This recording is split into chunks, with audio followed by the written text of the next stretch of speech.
DJ up against the wall. You're listening to UCY.TV. The very word secrecy is repugnant in a free and open society. And we are, as a people, inherently and historically opposed to secret societies, to secret oaths, and to secret proceedings. We decided long ago that the dangers of excessive and unwarranted concealment of pertinent facts far outweighed the dangers which are cited to justify it. Hello, this is Dane Wigington with the weekly installment of Global Alert News with GeoEngineering Watch Radio for May 14th, 2016. This show is broadcast live on KQMS Saturday mornings, 6 to 7 a.m. If you're listening to the Saturday morning show and you want to have a recorded version of this, or you don't want to get up at that time of day, this show is posted under the radio column of geoengineeringwatch.org, also on KQMS. This show has no commercials. It's paid for out of pocket, so we can cover real news with no influence, outside influence from any sponsors, no one to answer to, and we have enough time to actually coherently connect some dots so that people might have a little clearer look at what's going on in the world. I want to announce today that, again, congressional candidate Jeffrey Gerlach will be at the candidate debate, the Convention Center in Reading, 1 p.m. today. Hope all can show up and listen to what a candidate sounds like who has the courage to face real issues like the climate engineering insanity in our skies on which all of our futures depend. And the candidates we have now are absolute cowards. And as I've stated in many shows before, in the case of Congressman Doug LaMalfa, who himself and his staff have completely ignored any and all data given to them, lab tests, UV metering, congressional documents, mountains of data. They ignore it all and pretend that the climate engineering isn't happening, and they try to demean or marginalize anybody who dares to bring it up, because that's what they're paid to do. If you don't want that kind of candidate, show up and give Jeffrey Gerlach some support. Now, I have a lot of news to cover today. There's so much breaking news around the planet, you can't possibly keep up with it all, but let's try in the time we have. And I want to state this at the beginning of this show. Again, I don't want anyone listening to this show to believe a single story that I report on today. What I want is for you to actually investigate the facts for yourself. A real investigation, an unbiased investigation, and an honest investigation. That's all I'm asking. On that note, I recently did a radio show called The Power Hour, large show. I believe they're on the East Coast. And as an example of those who don't investigate but yet have very strong conclusions, a caller called in that was adamant that the planet wasn't warming. And I asked him to demonstrate a single fact. And I rattled off a number of facts. This is all I do, and these facts are in my head constantly. We've just passed the 370th consecutive month of above normal global temperatures, 12 record-shattering months in a row, each month shattering the formerly warmest month ever recorded on the planet. The planet's in total meltdown. I could go on and on and on with statistical facts. The only fact this caller had was that he knew NASA and NOAA and the rest were lying. Well, that's true. These agencies do lie. I grant that. But in fact, the situation we face is far worse than anything these agencies have said. So at what point does our sense of reason kick in? At what point do we decide that we need to look at frontline data and not believe anyone and judge for ourselves when the planet is burning to the ground, when methane is expelling from everywhere around the globe because formerly frozen methane deposits are thawing and releasing into the atmosphere? It's been happening for decades and now accelerating. I'll get to more on that later in the show. But at what point does a person decide they should have a fact or two to back up their conclusion, and not just an ideology that says the government lies, which is true, but therefore I will not believe anything that the government says and take the opposite position of everything the government says. So again, we're back to the same point. If the government says the planet is round, we should all say it's flat because we have to disagree with the lying government. That is not logical. And I'm sorry for the flat Earth people. That simply doesn't give credibility to our cause. I'm not going to go along with that nonsense ever. So, bottom line, we have to think for ourselves. We have to think for ourselves, period. Now, I want to get to one hard-hitting story and then a little bit of psychoanalysis on that for the human condition right now that's totally denying everything that's happening around us. Then we'll get into some real news, and there's plenty of it. Now, here's a story just occurring from Venezuela. Headline, Raw Venezuela. Looter burned alive while streets filled with people killing animals for food in Venezuela now. Continuing from this report. These are hungry Venezuelans protesting that their children are dying from lack of food and medicine and that they do not have enough water or electricity. As Against Crony Capitalism reports, this is the source of this particular report, this is a country with more oil than Saudi Arabia, and the government has stolen all the money, and now they bottleneck peaceful protesters and threaten them with bombs or haul them to prison to torture them. As SHTFplan.com's Max Salvo details, it's a journalist, the point was reached long ago where people were forced to wait in long lines for basic rations that may not even be there or turn to the black market. Continuing with the report, now hunger and scarcity have apparently reached a tipping point that is driving people to poach stray animals and even pets for food. According to the Pan Am Post, another source of data, Ramon Machachu, mayor of Chaco in Caracas, said the streets of the capital of Venezuela are filled with people killing animals for food. Though through Twitter, Machachu reported that in Venezuela it is, quote, a painful reality that people, quote, hunt cats and dogs and pigeons to ease their hunger. People are also reportedly gathering vegetables from the ground and trash to eat as well.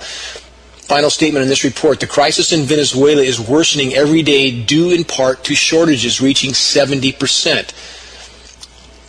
6 Venezuelan military officials were arrested for stealing goats to ease their hunger, as there was no food at Fort Manaur military base. This is happening now in Venezuela, and our society is completely oblivious to this and countless other stories, which I'll get to momentarily. Now, I want to outline a term called conspiracy theory that everyone has heard of. But what do they know about this term that's so incredibly ingrained in our society? I want to read from a report.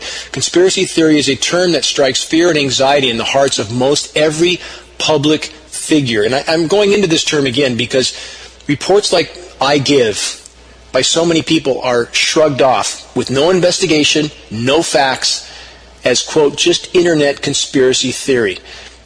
And that's the coward's way out. That's absolutely the coward's way out. If you have any regard for your children or their future, you have an obligation to investigate stories like this before there's nothing left to salvage of our planet, our environment, and the future for our children. Continuing with this report again, conspiracy theory is a term that strikes fear and anxiety in the hearts of most every public figure, particularly journalists and academics. That's why we don't hear anything from our news or our science community. Continuing, since the 1960s, the label has become a disciplinary device that has been overwhelmingly effective in defining certain events as off limits to inquiry or debate, especially in the United States. Raising legitimate questions about dubious official narratives destined to inform public opinion and thereby public policy is a major thought crime that must be cauterized from the public psyche at all costs. A CIA document number 1035-960 played a definitive role in making the, quote, conspiracy theory term a weapon to be wielded against almost any individual or group calling the government's increasingly clandestine programs and activities into question. This is part of the narrative. This term has been ingrained in our society for a reason, to keep the herd in control. And this term is so overused by our society and those who, especially those who don't really know what's going on around them and who are afraid to find out. This term is always used. And I want to get to one other aspect of the human psychological defense mechanism called the Milan Triangle. Many psychotherapists use the Milan Triangle as a basic framework to understand the human mental defensive system. From this report, we'll get to news right after this. Modern Psychodynamic theory considers self-consciousness like a justification system. That is, it posits that people adopt beliefs about themselves and the world in a way that makes what they do seem as justifiable as possible, both to themselves and others. If you're skeptical of modern psychodynamic theory because you don't think it's scientific, I would point you in the direction of social and cognitive research on cognitive dissonance, self-serving biases, and implicit and explicit attitudes. There's a huge amount of evidence that people engage in mental gymnastics to maintain a constant, coherent, and enhanced view of themselves. The Milan Triangle frames the key elements of the process. The idea is as impulses, images, or feelings that are painful or problematic or socially unjustifiable begin to emerge into full consciousness, the result is a signal of anxiety, which in turn activates a defense mechanism like a repression or a rationalization to avoid the threat and restore the psychic equilibrium. When something is simply too frightening to us, our society has conditioned us to retreat and not to face that reality, to defend against it by rationalizing, denying, or simple cognitive dissonance. This is how we're trained. And if this training is not broken, and we continue on the current course, all will be lost very, very soon. Let's get to real news. Now, another engineered cool down is happening now on the East Coast. Another cool down. Why? Because it's a psychological operation. When you have records being shattered around the globe, all-time high records, reefs bleaching everywhere, more on those stories in a moment, fires burning the planet down, ice melting, how do you counter that with people who have the psychological conditions I just outlined? All you have to do, if you're the largest military in the world and the largest climate engineering mechanism in the world, the U.S. military, if you engineer a chemically created cool down with chemical ice nucleation, the patents which exist, and you can divert moisture and jet stream over various areas to carry this out, and you cool them down over and over, even though it's a form of weather whiplash, toxic chemical cool downs in between record highs or radical rebounds in temperature. The people living in those areas who don't want to believe the truth anyway, and these are the most populated zones of the U.S., you can keep them confused and divided by simply manipulating the weather around them. And for those that are in those chemical cool down, engineered cool down regions, that's enough to convince them that everything they see happening around the world must be false because it's cold outside their doorstep. So therefore they can turn off any of the reality that they don't want to face. And that's what's happening right now. Last Saturday's show, I outlined temperatures in Minneapolis, Minnesota that were forecast to go to 85 degrees. In reality, some of the temperatures on the ground went to 95 degrees. So where was the hottest place in the country last Friday? Hottest place in the country, Minneapolis, Minnesota, while it was snowing, according to the Weather Channel, in the southeast. Does that seem right to you? 95, almost 100 degrees in Minneapolis, Minnesota, and it's snowing in the southeast? Now again, we have engineered cool down occurring in the U.S. East, and later in this month, temperatures will be pushing record highs again. We have record highs occurring on the West Coast. We have record highs occurring around the globe. But the largest military in the world can and is engineering short-term, highly toxic cool downs. And let's look at the skies over Northern California. If you can't recognize that there is something radical going on in the skies above your head, you are completely asleep at the wheel. Skies plastered day in, day out with constant spraying that turns the sky into a dirty, toxic, striped, industrial-looking mess. Looks like something from another planet. If you can't recognize this, that your blue skies are gone, non-existent, almost never, then you're simply hiding from reality. And that won't save you, won't save any of us. Now, these toxic materials are raining down through the air column for all of us to inhale with every single breath. And these particles are then microwaved with massive levels of radio frequency transmissions that manipulate the particles, that cause them to repel and expand in every direction. We're exposed to all of this, and we're all like walking antennas because we're becoming more electrically conductive because these electrically conductive materials are being absorbed in our bodies. Think about it. If this isn't your priority to expose and stop this type of insanity, why are you here? Now, I want to congratulate our local meteorologist, Mike Kruger, with KRCR, for again correctly predicting all the, quote, mostly sunny days. And he predicts this days in advance. Somehow he knows that we'll have days with no natural clouds whatsoever, only the expanding, lingering, sky-blocking trails from the aircraft, which are sprayed particulate trails as part of solar radiation management and stratospheric geoengineering programs. And somehow our local meteorologist knows days in advance that this will be the case. Now, he's reading a script, like all weathermen are, reading a script done by the National Weather Service, whose modeling is done by Raytheon, defense contractor, that's neck deep in climate engineering. The foxes run the hen house. And by the way, as I've stated many times, in the case of National Weather Service and NOAA, who has their weather modeling again done by Raytheon, all these employees, all these government scientists, the weathermen, government weathermen, have a federal gag order on them. Should that send up a red flag? Really? Wake up. Now back to breaking news. I want to go through some headlines quickly. Again, a lot to cover today. The planet is unraveling. Global economies are unraveling.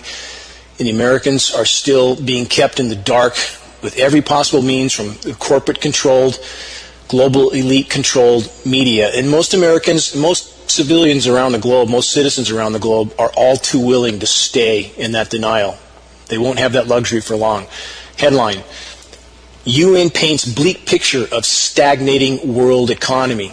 As I've said again and again and again, as the biosphere implodes, the completely unsustainable paradigm of military-industrial society will screech to a halt. It's happening now. Another headline: pain of current container market extends beyond carriers. We're talking about shipping containers, sea containers, the large container ships skidding to a halt. It's going to continue as this whole mechanism, this whole paradigm we've known, crashes and burns. Now, one more headline on that note: the coming war of central banks, those who print the money, those who control militaries, those who control countries. We don't have countries with governments. We have governments that control countries. They're like mafia cartels, literally, around the globe, all of them. The most powerful member being the U.S. Another headline: the middle class is shrinking just about everywhere in America. Has to happen, and it's only the beginning, and it's going to accelerate radically from here. Let's continue with headlines because I have a lot to cover again. Another headline: 11 signs that the U.S. economy is rapidly deteriorating even as the stock market soars. Now, again, the artificial paradigm that's kept going to keep the American population in denial. So for so many Americans, no matter what headlines they see, if the stock market's up, if they feel their retirement account is safe, if they can keep using their house for an ATM, they really don't care about much of anything else, do they? And that's how those in power have kept the U.S. population so completely pacified while the world is literally burning down around them. Another headline: Iraq on the brink of collapse. So much for bringing freedom and democracy to Iraq. As I've said also many, many times, the military misadventures in the Middle East have nothing to do with freedom and democracy. It has everything to do with control of resources and stopping anyone from even considering not using the dollar to trade oil. The petrodollar. The dollar is the global reserve currency. It's why Saddam was taken out. He wanted to start trading oil in currencies other than dollars. Same with Gaddafi. Same with Iraq. If you know a little bit more about the world around you, you can connect these dots very, very easily. This is the empire defending its hegemonic power. That's what the story was in Iraq and the rest of the Middle East. Another headline: IMF, global corruption costs trillions in bribes and lost growth. The whole planet, the whole industrial system is a cancer. And you can't rise on the ladder in that system unless you're willing to be a part of the cancer. That's why the cancer has grown so unimaginably large. Another headline, shots fired. OPEC has practically stopped existing. Rosneft, it's one of the OPEC entities, Rosneft CEO mocks defunct oil cartel. And that's what it is, an oil cartel. And by the way, OPEC and all the members of OPEC have radically overstated their reserves because that gives them a better ranking in OPEC. Lies, lies, and more lies. Truly, this is like living in a combination of Groundhog Day and the Truman Show.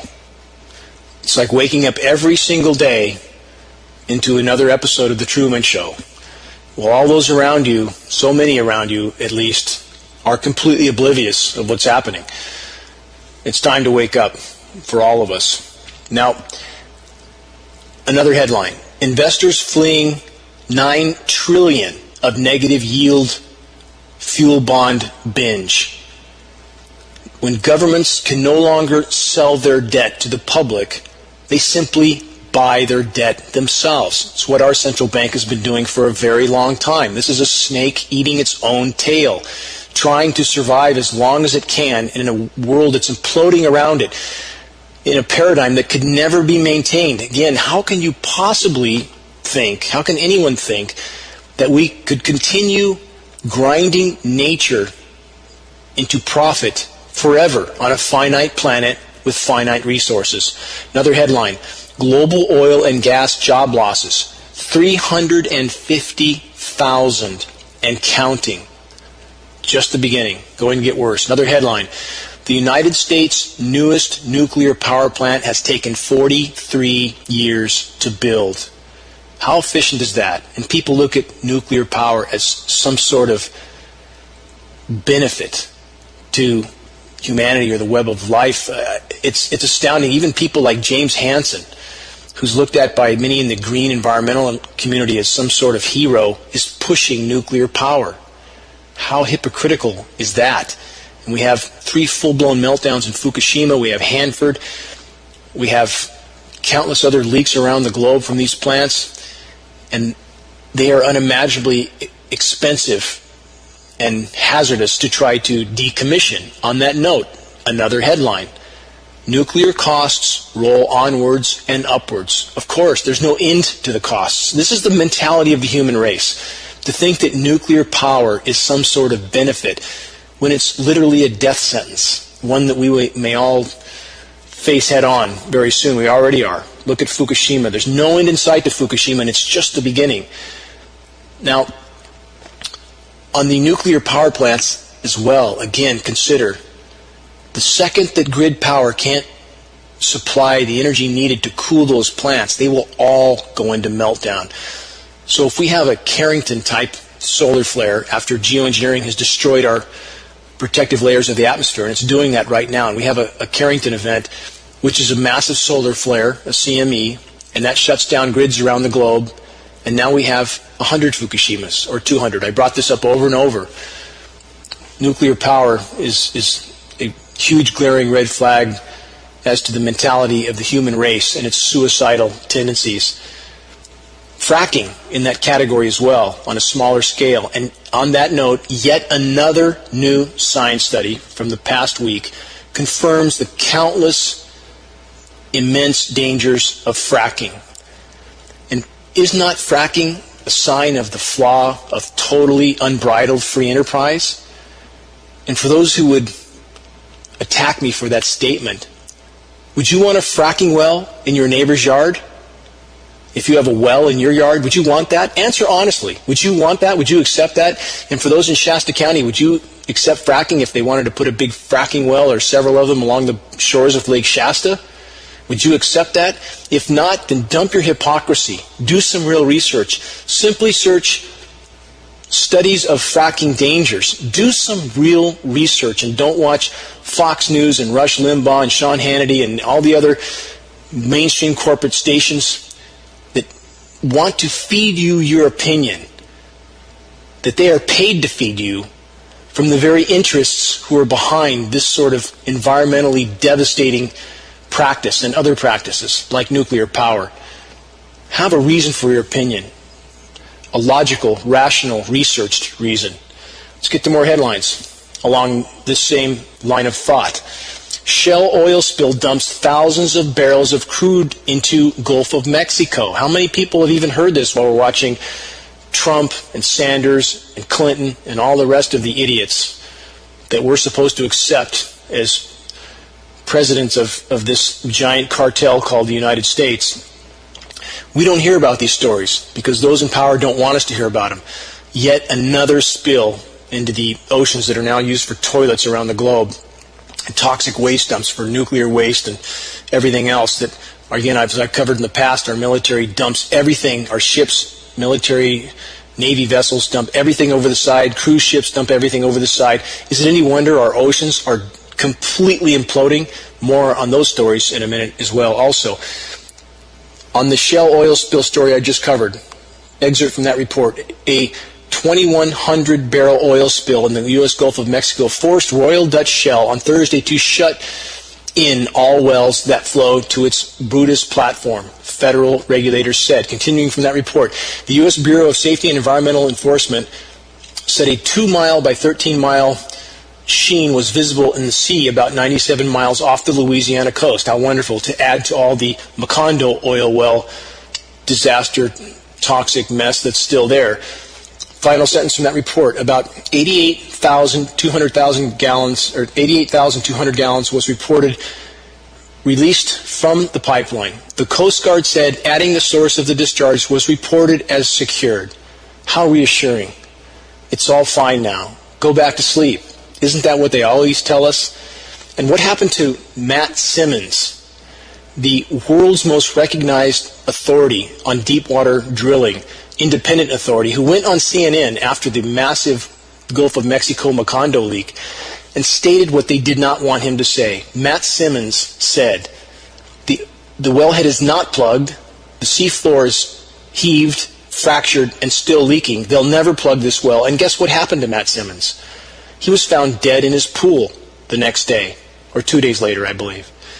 That's what happens when you say what the criminal cartels don't want you to say. Let's continue with headlines. Another one. Methane in the Gulf of Mexico, astonishingly high, U.S. scientist says. From that report, Chicago, as much as 1 million times the normal level of methane gas has been found in some regions near the Gulf of Mexico oil spill, enough to potentially deplete oxygen and create a dead zone. U.S. scientists said on Tuesday, this is Tuesday of this last week, 1 million times normal, and it could cause a dead zone. The largest ocean dead zone on the planet is in the Gulf of Mexico. It's 10,000 square miles. We have 400 such dead zones around the globe. In fact, there's many more now. They can't keep up because the whole ocean is dying. 1 million times the normal level of methane gas. And people want to pretend that this type of energy recovery is somehow okay. Final statement from this report, again, makes clear the massive dangers of and destruction that's being caused by this type of energy recovery. And I want to send a message to the super wealthy. Enjoy sailing your yachts on the dead oceans. Enjoy your mansions on the burning and dying landscape while you can. Because on this course, all of our days are now numbered. That's a mathematical fact.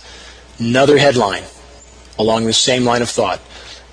Birds, crabs, this is the headline, by the way. Birds, crabs, prawns, and seals now washing up dead, where 50,000 tons of fish washed up in Chile last month. Now, I covered the 50,000 tons of salmon and anchovies that washed up in Chile.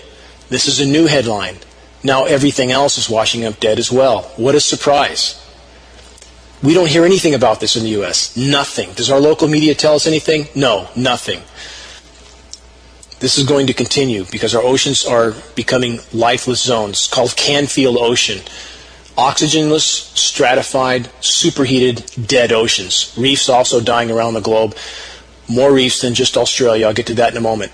Another headline. Western U.S. snowpack melting at record speed. That's what happens in a warming world.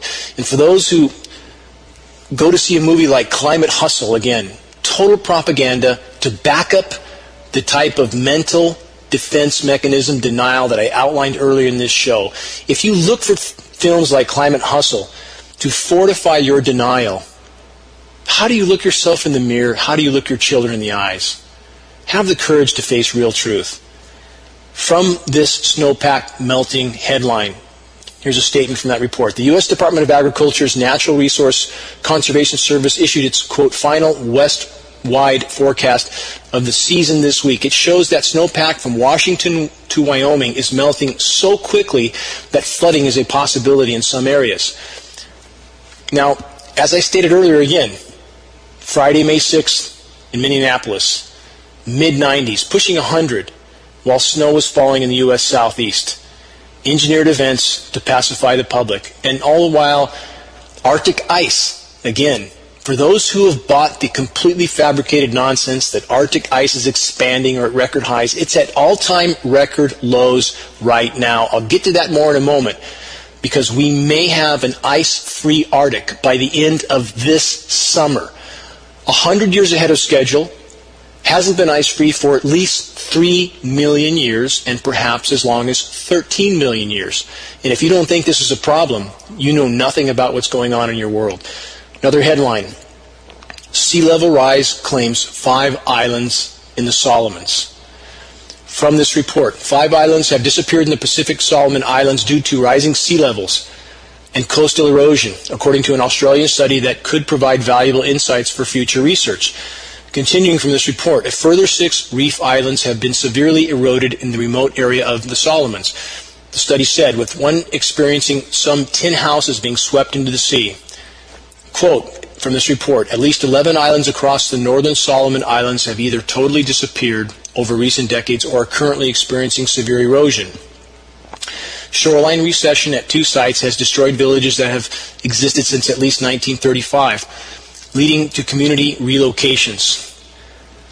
Now, consider that this is happening now. It's not off in the future, it's here now. And whenever dire truths like this come up, we have ridiculous responses, even from some in the independent news arena. Some who are clinging to the absolutely ridiculous notion that the planet's not warming. And so what do they say? They say that the ocean is not rising, the islands are simply sinking. How convenient. Just fabricate whatever story you want to fortify your denial. So there's no shortage of denial to go around. Again, as I've stated in past shows, on any side of the fence, we have some who recognize climate engineering but completely deny the massive damage done to the climate from countless sources. Countless sources. It's not just climate engineering hurting the planet. If you think it's just climate engineering and we haven't done anything else to harm the planet, you're in total denial. If you think that climate engineering isn't happening when you can see it above your head, if you have vision that functions at all and a sense of reason that functions at all, if you think it's not happening, you're in total denial. Everybody needs to break their trends of cognitive dissonance if we're to have any chance. Another headline, heart-wrenching coral die-off. India's coral reefs experiencing widespread bleaching, scientists say. Reefs are dying around the globe, from Florida to Fiji to India to Australia. It's not just Fukushima. People blame everything on Fukushima because people think dichotomously. They think in this or that terms because they're trained to think in this or that. There's a whole lot of ground in the middle. And the problems we face are simply not that simple. The oceans are warming at unimaginable speed. Climate engineering is a part of that because it's shredding the ozone layer, allowing much more intense UV radiation to penetrate, killing plankton, which affects naturally produced marine layer clouds, which causes more heating. But there are many, many other factors, all related to human activity and industrialized society. So don't take such a simplistic view of everything. Look at the whole picture. Another headline, abrupt sea level rise as increasingly realistic threat. How could this not happen? Of course it happens on a warming planet. And sea level rise is something that those in power are trying desperately to hide. It's part of geoengineering. It's back to the psychological operations of the repeated engineered cool downs over the parts of the U.S. In fact, when you look at the global temperature maps that show departure from normal high temperatures, most of the globe is red, far above normal temperatures. But there's a blue patch over the most populated areas of the eastern U.S. How can that be? Because the most powerful military in the world is invested in trying to confuse and divide the population in the U.S., which could still make a difference if they woke up, trying to confuse and divide them by engineering cool downs so that those people don't believe the headlines they see from around the globe. Connect the dots. Now, I covered previously the Navy's decimation of marine life, with literally millions of animals affected, knowingly affected. This is a new story, a follow-up to that story. Here's the headline. Exclusive. Emails reveal Navy's intent to break law, threatening endangered wildlife. This is from Dar Jamal from the Tooth Out site, and good articles on the climate, but so far refuses to address the climate engineering issue because it's a bad career decision for him. But at what point does his conscience take over? And I've communicated with Dar, who said about 18 months ago in a message to me that he would address the climate engineering issue. He still hasn't done that. I hope that changes. But he's done a good report here, and I want to follow through with that report. When it comes to getting its way with wargaming in the Pacific Northwest, nobody is better at the concept of distributed lethality than the U.S. Navy. In 2015, the Navy introduced this concept that, quote, promised to add more firepower to all manner of Navy vessels and operate them in a way that would spread thin enemy defenses. Let's continue to play war games and build mechanisms of destruction while the planet is imploding. This is the mentality of the Navy. Continuing from the report, the Navy seems determined to move forward with planned military activities like increasing jet dogfighting, electromagnetic warfare training, and other actions, regardless of how many animals it kills. Internal emails show how the Navy has been working to manipulate the U.S. Fish and Wildlife Service, FWS. In the report, an anonymous Navy source leaked several internal emails to Truthout that reveal how the Navy's trying to redefine, quote, harm to wildlife in a way that would allow the Navy a potentially far greater rate of takes, which means kills, to marbled murrelets and other endangered and or threatened species. A, quote, take is defined by the Endangered Species Act as to harass, harm, pursue, hunt, shoot, wound, kill, trap, capture, or collect in any threatened or endangered species. The emails show, the Navy emails, that while the Navy is aware that exceedingly unauthorized levels of harm to species is illegal, it is nevertheless going to great lengths to move forward with its actions regardless of their toll on wildlife. And let's remember, the entire North American West Coast where the Navy is doing this training is a dead zone. Everything washing up on the beach is dead. Continuing from the report, the emails from August and September 2015 reveal in detail how Navy personnel from the Pacific Northwest to the Pentagon pressured and apparently overwhelmed and cash-strapped Fish and Wildlife Service to complete its biological opinion in ways that would benefit the Navy. A biological opinion is a legal document from the Fish and Wildlife Service that is required in order for the Navy to obtain the permits it needs under the Endangered Species Act while conducting exercises and war games. As of publication of this article, the biological opinion covering many of these species is not complete. Continuing, a series of email threads outlines the Navy's concern about the Fish and Wildlife Service not adhering to Navy deadlines and its intent to influence an overdue draft of the biological opinion for the final environmental impact statement on its Northwest Training and Testing Range, which covers an area spanning from Northern California to Southeast Alaska. We're also discussing how we might help Fish and Wildlife Service in completing their biological assessment. The Navy's going to help them do that. That's got to be a real objective report then, isn't it? Continuing, read an email from August 2015 showing how the Navy aimed to cross the line and influence the permitting process for their own activities, and most specifically agreed to help them write the proposed action part of the biological assessment. This is the foxes running the hen house. The Navy telling Fish and Wildlife Service what to do. Continuing, the emails show the Navy's impatience with an anticipated delay in the process required for it to be permitted to pursue training that would most certainly result in the deaths of large numbers of animals, including endangered and threatened species. In November 2015, after the emails, the Navy received a permit from the National Oceanic and Atmospheric Administration. Again, National Oceanic and Atmospheric Administration that has a federal gag order on them. Let's keep that in mind. So they received a permit from NOAA for take of whales, dolphins, porpoises, seals, sea lions. The total number of takes for marine mammals only in the Pacific Northwest waters, not including the Gulf of Alaska, is more than 1.2 million. The Navy gets a permit from the National Oceanic and Atmospheric Administration to kill 1.2 million mammals in the Pacific Northwest. Continuing from the report. For the Gulf of Alaska, numbers get larger, 2.1 million. And for Hawaii, Southern California, how about this? 9.4 million. Total all these up. What are we at, 12 or 13 million? Permits to kill 12 or 13 million mammals for war games? We're living in a world of total insanity. I want to continue with this report. Going to any links, while specific examples from the internal emails themselves will be detailed below, what is clear overall is the extent to which the Navy is willing to pressure the Fish and Wildlife Service to break the law and to actually violate federal law itself.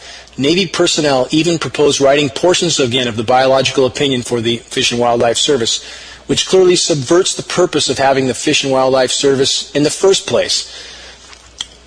One email expressed a concern over the Navy's ongoing activities not covered in the expiring biological opinion, and the Navy wanted to continue its activities without this permit. This is what we face. Again, this report goes on considerably further, but this is what we face.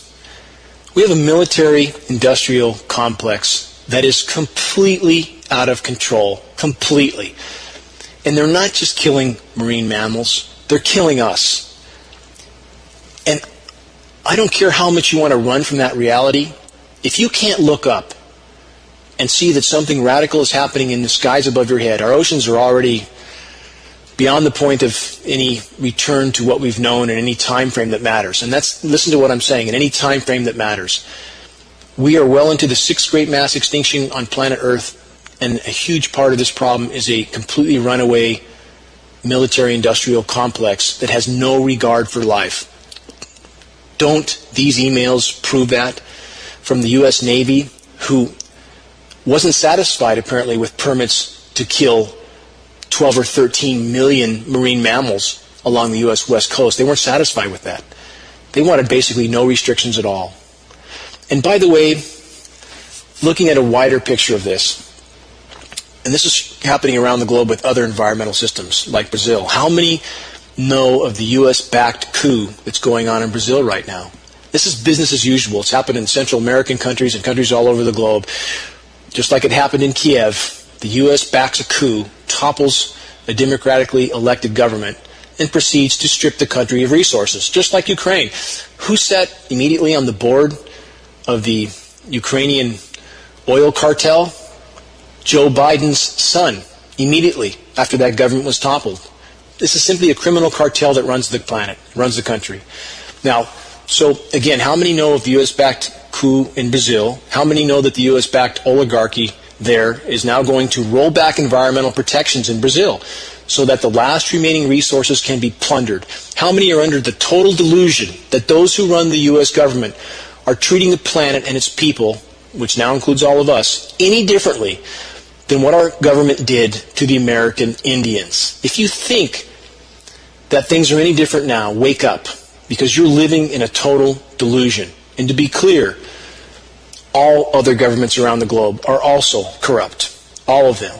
But the corruption is directly proportionate to the size of the militaries. And that leaves the U.S. stunningly at the top of the ladder of destruction and decimation. Now, how bad is it? How bad is our situation? It's much more grave and much more immediate than most have any understanding of. I want to read a short excerpt from a report from a frontline Arctic researcher. This is from Malcolm Light. Quote, most natural processes on Earth are run by convection, including plate tectonics that move the continental and oceanic plates across the surface of the planet. Earth has been able to hold its atmospheric temperatures within certain limits and maintain an ocean for more than 3 billion years because each time there was a buildup of carbon dioxide in the atmosphere, including methane, including ethane, another greenhouse gas, third most potent greenhouse gas. So we have lots of contributing factors linked to anthropogenic activity. Continuing from the report, a buildup of carbon dioxide in the atmosphere which produced a global fever. Earth eliminated the living creatures with a massive Arctic methane firestorm that fried them alive. This giant Arctic methane firestorm is a natural antibiotic the Earth uses to rid itself of those creatures that have overproduced carbon dioxide and caused a global fever. Continuing from the report. Essentially, mankind has again caused massive buildup of fossil fuel carbon dioxide in the atmosphere. Now, I want to state for those who claim it's all natural, everything's natural, it's normal to have carbon dioxide. Yes, it's normal. It's normal for people to die as well. But if you shoot someone in the back of the head, they die an untimely death, don't they? You can't claim that's natural. And that's what's happening on the planet. This massive release is directly related to human activity, including geoengineering. And Earth has already started to respond with the predicted massive Arctic methane blowout since 2010, which will lead to an Earth-engulfing firestorm in 5 to 8 years. It's happening now. It's happening now. If you believe the lies that we're going to keep chugging along like this and somehow everything will magically fix itself, you're living in a delusion that's going to be completely shattered soon. That's how short a time frame we're on. And that doesn't mean that life goes along normal for the next 5 to 8 years. It's not going to happen. Continuing with this report, the giant fires in the Fort McMurray region are the result of atmospheric methane-induced heating of the Arctic and a 93.5% global warming of the oceans that has generated a massive El Nino event this year. Hot winds moving away from these high-pressure areas have generated high temperatures and massive fires in Alberta, which is a giant fever spot on Earth, where mankind has produced the maximum amount of dirty fossil fuel extraction and polluted in Canada.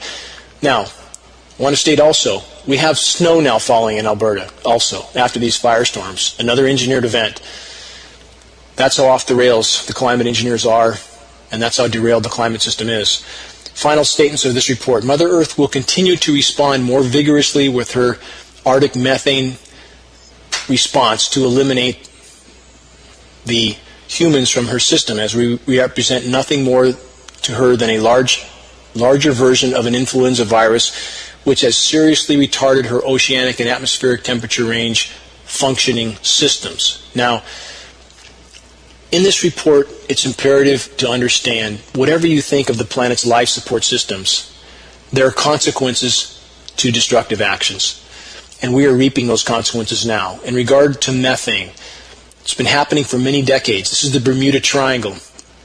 Methane releases, that's what's been sinking ships and planes there for so many years.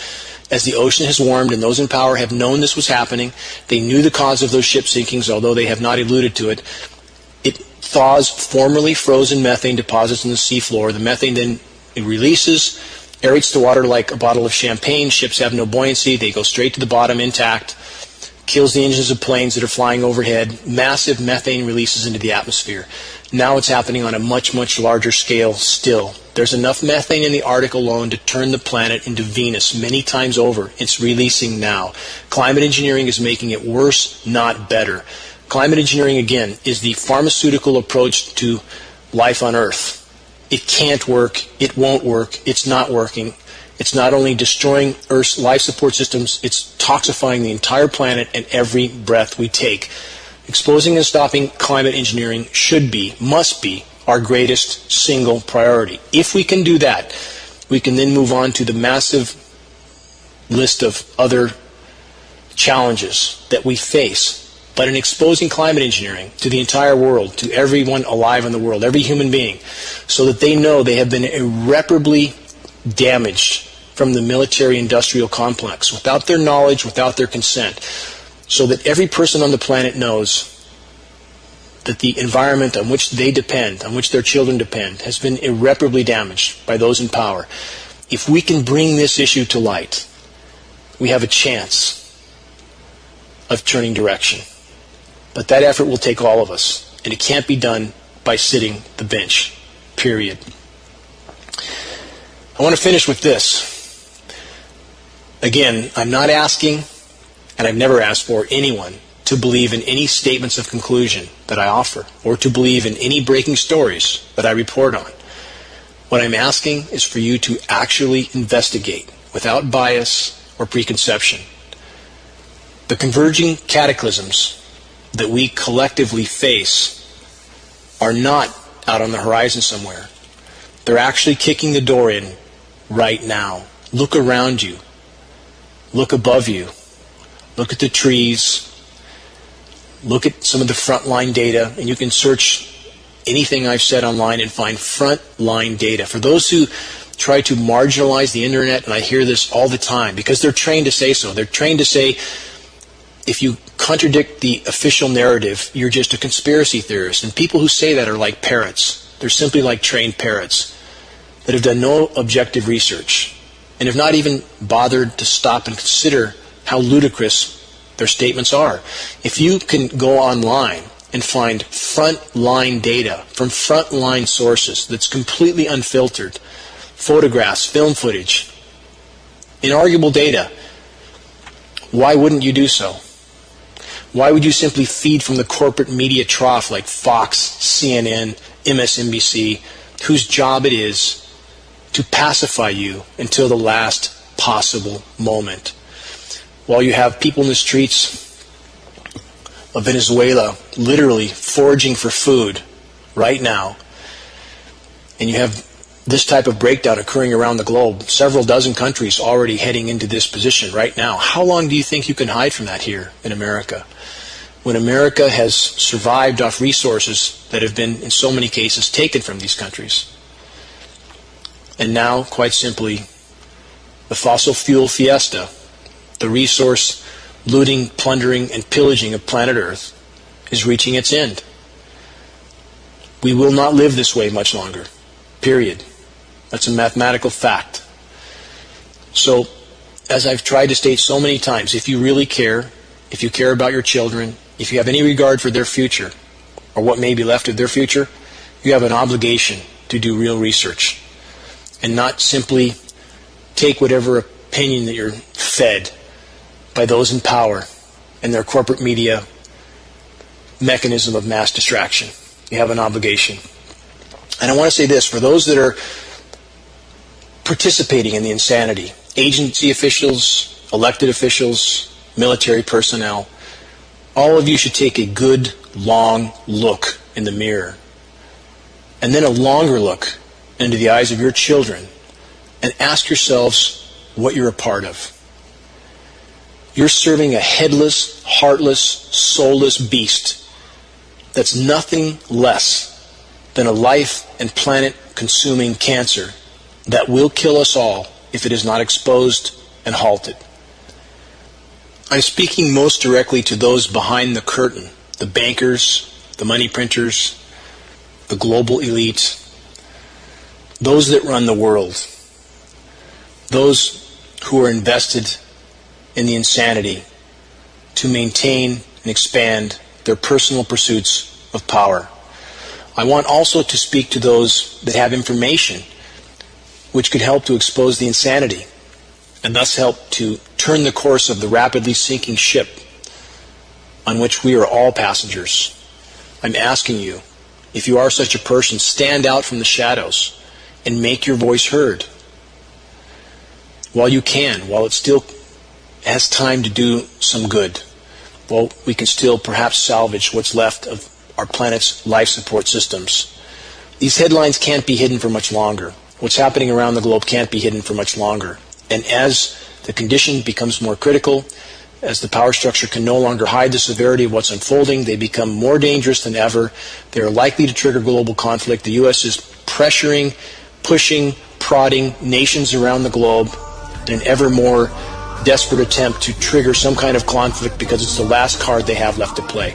If our lives are not about fighting for the common good and for what may yet be left of a possible future for our children, then why are we here? Ask yourself that question. Until next week, this is Dane Wigington with GeoEngineeringWatch.org.